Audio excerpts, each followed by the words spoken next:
Boa tarde, gente. Bom, vamos nesta aula de hoje. Boa tarde, espero que todos estejam bem.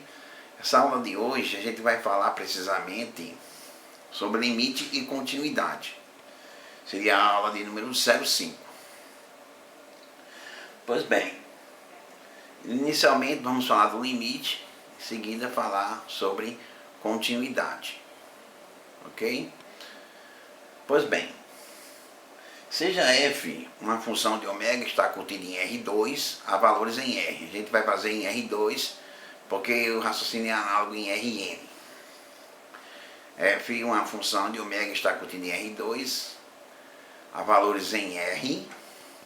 XY0 é um ponto de acumulação de F. XY0 é um ponto de acumulação de F. Dizemos que o limite, quando XY tende para XY0 e f de xy é igual a L, para algum número real L,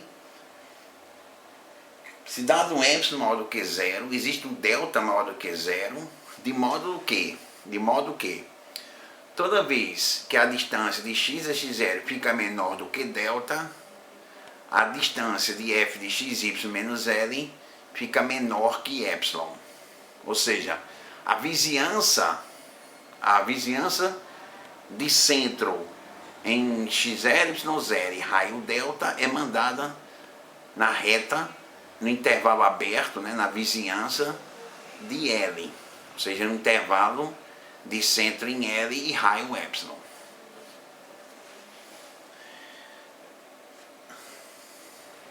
O que acontece é o seguinte: o limite de uma função constante, você tem f de xy igual a k para todo xy pertencente a ômega, ou seja, é uma função constante.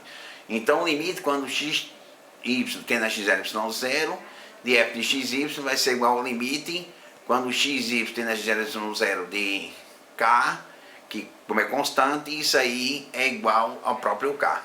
Ou seja, o limite de uma constante é a própria constante, como já acontecia no limite de funções reais e no limite também de funções vetoriais, em virtude de cada uma das entradas numa função vetorial ser uma função real. Pois bem, se nós pegarmos a função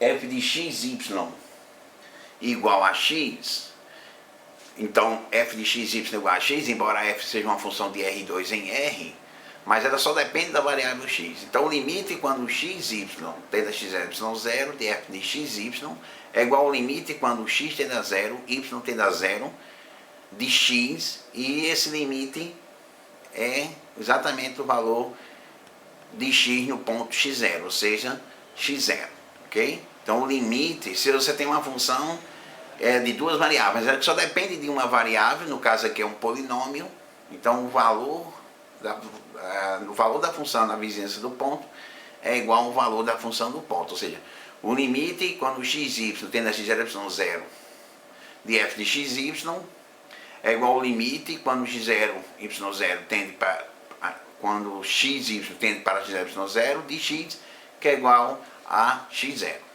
ok?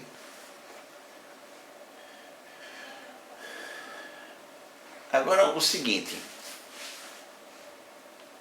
se nós pensarmos no limite de um quociente, pegarmos f de xy, a função dada por x² mais y² dividido por x menos y. x² menos y² dividido por x² mais y². Então, veja que essa função ela não está definida no ponto 00, mas nós podemos procurar saber qual o limite dessa função no ponto 00, ok? Mesmo ela não estando definida no ponto 00, a gente pode procurar saber o limite dessa função no ponto 00, porque na verdade o ponto x0, no caso 00, ele é um ponto de acumulação dessa função, que como nós sabemos, um ponto de acumulação pode ou não pertencer ao domínio da função, ok? Pode ser, o importante é que toda a vizinhança não simples dele, não simples quer dizer, tirando ele mesmo, né? A interseção com o conjunto domínio é diferente de vazio. Existem muitos elementos que estão na vizinhança que são elementos do conjunto. Ok? Então, como que o comportamento dessa função como essa função se comporta na vizinhança do ponto 0, 0. Tá certo? Então é o seguinte, primeiro essa função, ela não está definida no ponto 0, 0, mas nós queremos saber qual é o limite dessa função quando x tende a 0 e y tende a 0. Quando nós estudávamos funções reais, funções de R em R, calculávamos o limite, nós só tínhamos duas direções, pela esquerda e pela direita. Se os limites laterais, né, chamados limites laterais, existissem e forem iguais, então esse limite comum ao limite à esquerda e limite à direita seria o limite da sua função. Só que quando nós temos uma função de R2 em R, né, então nós temos infinitas curvas ou retas ou caminhos que passam pela origem do sistema, passam pelo ponto 0, 0. Então eu não posso sair averiguando o limite nos mais diversos caminhos, passando pela origem para chegar a uma conclusão sobre o limite daquela função, como ocorria com as retas reais, com as funções de R em R.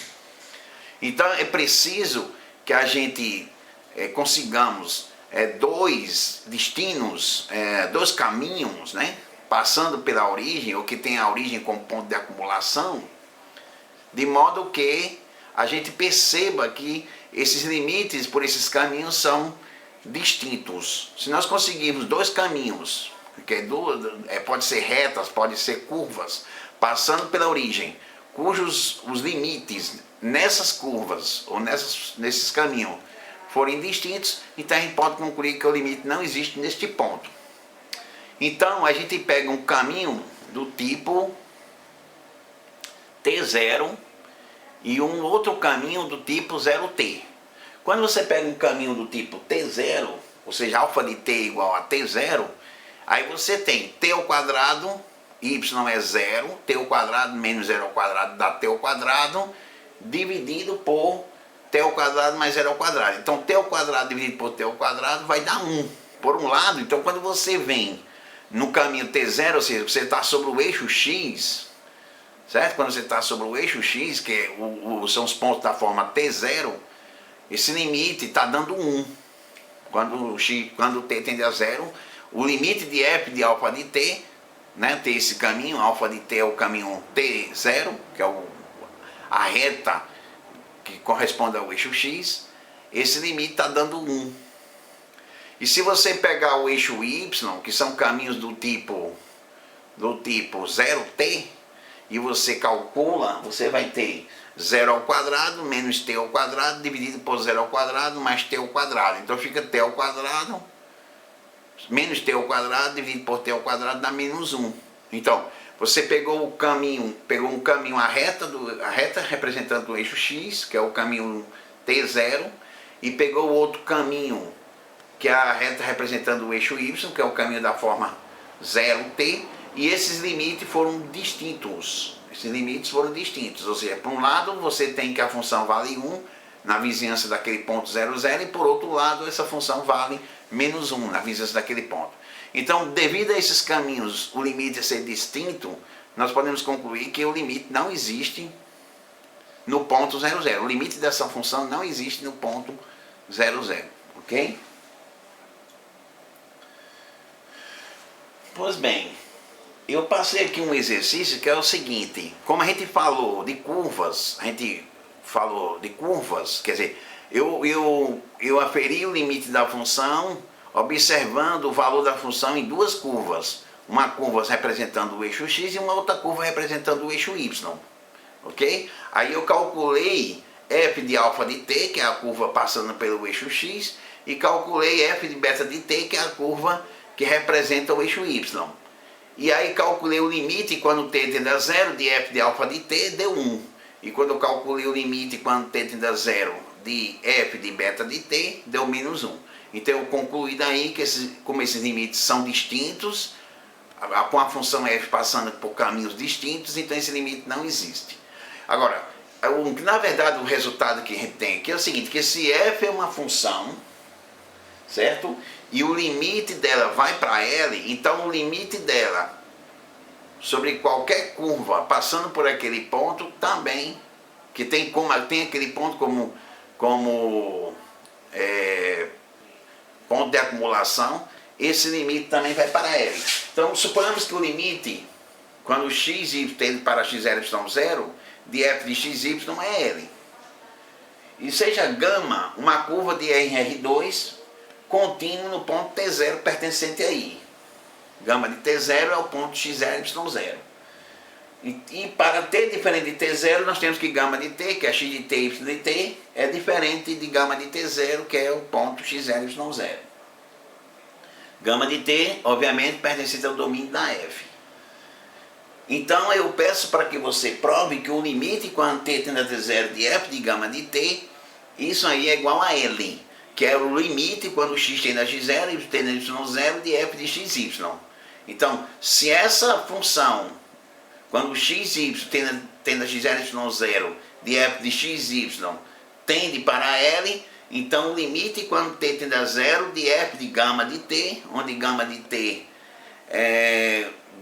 gama de t0 e gama de t são elementos do domínio da função f, então o limite quando t tende a t0 de f de gama de t, isso aí também é igual a L, que é o mesmo limite quando x tende a x0 e y tende a y0, de f de xy, ok?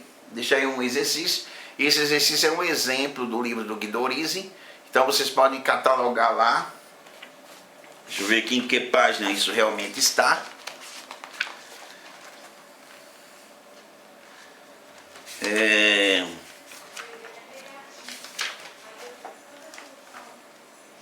Porque no fundo, nós utilizamos esse resultado.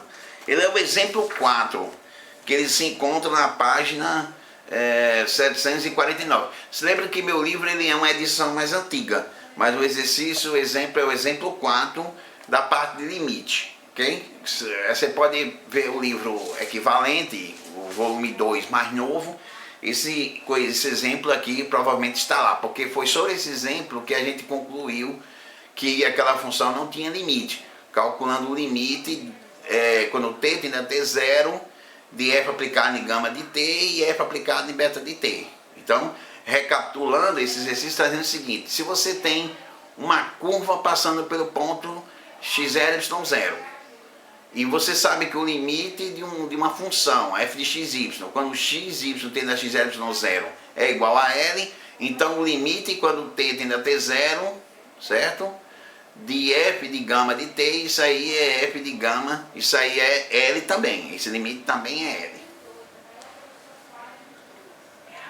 Então é o seguinte, uma outra coisa que nós destacamos aqui nessa aula de hoje é que os teoremas sobre limite de funções reais, todos os teoremas de limite de funções reais, limite da soma é a soma do limite, limite de uma constante vezes uma função, é o produto daquela constante vezes o limite da função, o limite do quociente, quando esse quociente não converge para zero, o limite do produto, quando esse limite existe, é o produto dos limites, o teorema do confronto, a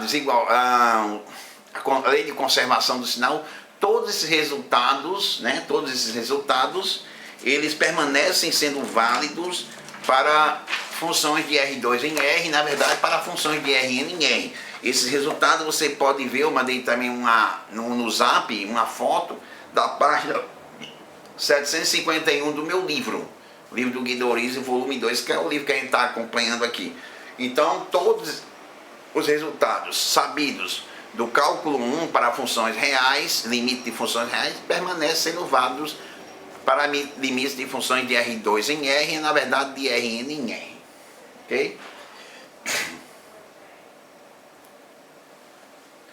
Agora, já que a gente conhece a respeito do limite, o limite de uma função de R2 em R, aí a pergunta é a seguinte, dá continuidade, né? Como é que a gente sabe que uma função ela é contínua no ponto x0, y0? Então, uma função f de R2 em R ela é contínua no ponto x0, y0. Primeiro, esse ponto x0, y0, que é um ponto de acumulação, ele deve pertencer ao domínio da sua função. Ele deve pertencer ao domínio da f.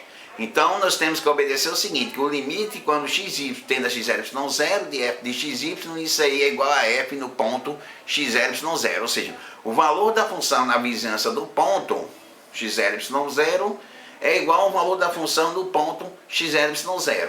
Como aconteceu, por exemplo, a reta f de xy igual a x, é uma equação de uma reta, f de xy igual a x. O limite quando xy tende a x0, y0 de f de xy é igual ao limite quando x tende a 0 e tende a 0 de x. E isso aí, como é um polinômio de grau 1, é uma função contínua, isso aí dá exatamente o valor de f no ponto x0. Ou seja, esse limite ele é, na verdade, x0. Ok? Então, uma função é contínua no ponto x0, y0, se somente se o limite quando xy tende a x0, y0 de f de xy, isso aí é exatamente o valor da função no ponto x0, y0. E nós temos dois resultados que é o seguinte: se f é contínua, em A, se f é contínuo em A, nós diremos que f é contínuo nesse subconjunto do seu domínio. A é um subconjunto do seu domínio.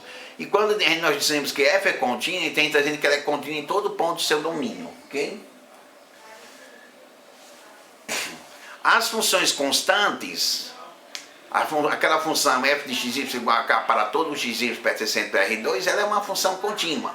Por quê? Porque o limite quando xy tende a x0, y0 de f de xy, isso é igual ao limite quando xy tende a x0, y0 de k.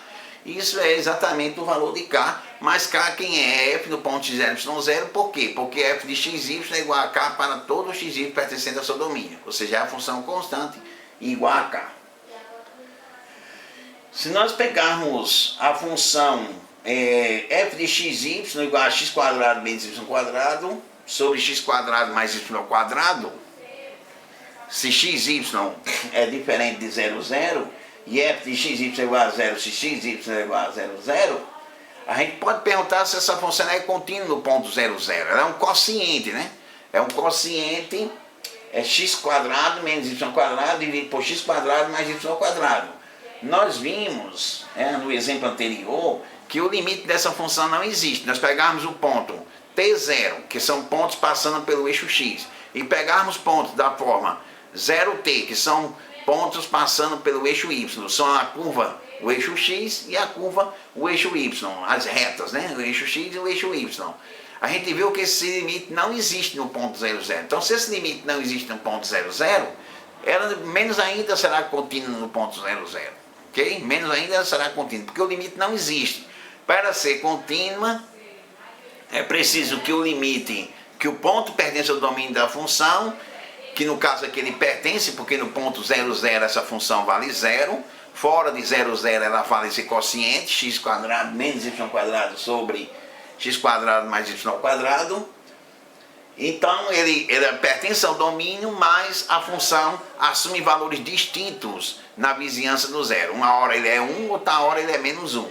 Portanto, esse limite não existe no ponto 0, 0, portanto essa função não pode ser contínua no ponto 0, 0, porque para ser contínua, o domínio, esse ponto tem que ser um ponto de acumulação no domínio da função, e além disso, o limite quando x tende a 0, x tende a 0, y tende a 0, de f de xy tem que ser igual a f no ponto 0, 0. E aqui não está ocorrendo isso.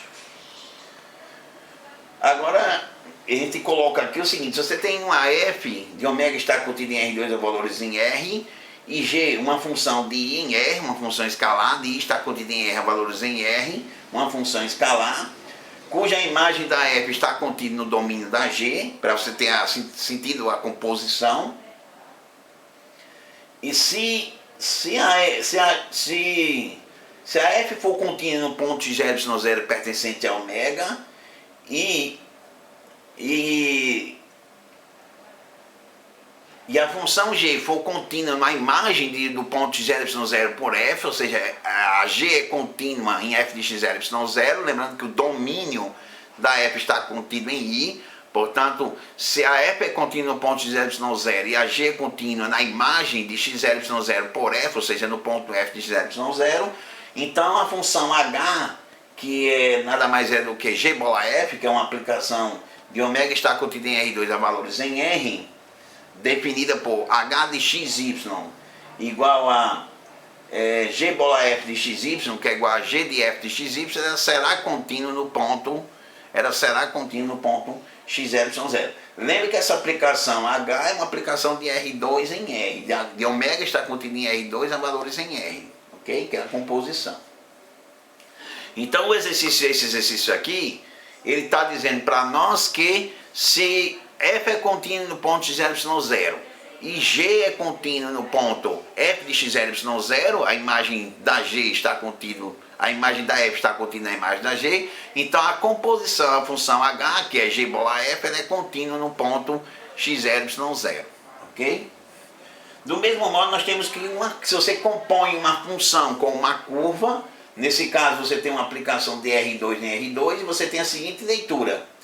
F por aplicação de R2 em R e gama de I está contida em R a valores R2, uma curva, tal que F de gama de T igual a X de T, Y de T está em ômega, no domínio da F, né? Que ômega é o domínio da F.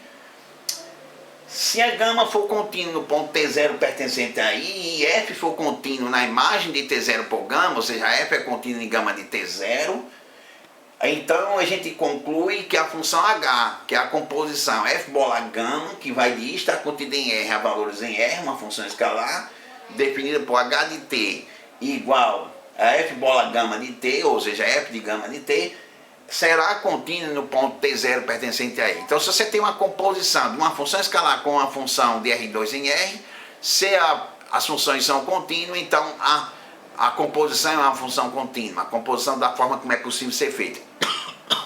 E se você tem uma função e uma curva, e ambas são contínuas, então a composição da forma correta também resultará em uma função contínua, ok? Eu tenho um exercício 6 aqui, que é o seguinte. Seja f de xy igual a x ao cubo sobre x quadrado mais y ao quadrado. Se xy é diferente de 0, 0 e 0, 0 se xy é igual a 0, 0. Então ela é 0, ela é f de xy igual a x ao cubo sobre x quadrado mais y ao quadrado, se o ponto xy é diferente de 0, 0, e na origem ela vale exatamente 0. Vale 0, ok? Ele pergunta, determina o conjunto dos pontos de continuidade de f. Aí esse exercício aqui vai ser importante porque é o seguinte, quando você vai arranjar ele de forma que você vai usar o seguinte resultado. Se você tem um produto de duas funções, cujo uma é limitada e a outra vai para 0, você conclui que esse limite é 0. Ok? Esse limite é 0. Por quê? Porque você quer mostrar exatamente isso aqui. Com o limite quando x tende a 0, y tende a 0, de f de xy, isso aqui é igual a f no ponto 0, 0. Mas quem é f no ponto 0, 0? É 0. Ok? Então você vai utilizar esse resultado. Que se você tem o limite quando x tende a 0, y tende a 0, de f de xy vezes uma outra função, f de xy vezes h de xy, se uma for limitada e a outra vai para 0, então esse limite é 0, ok? Então é o seguinte, hoje vamos ter um encontro, nós vamos ter um encontro aí online, via Google Meeting, para a gente discutir os conteúdos até aqui, ok? Espaço RN, curvas, limite, continuidade, funções de R2 em R, funções de Rn em R, limite e continuidade, ok? Espero que todos estejam bem, com saúde, tranquilo. Aí a gente vai continuar nossa aula durante esse período de pandemia dessa maneira aqui, ok? Valeu.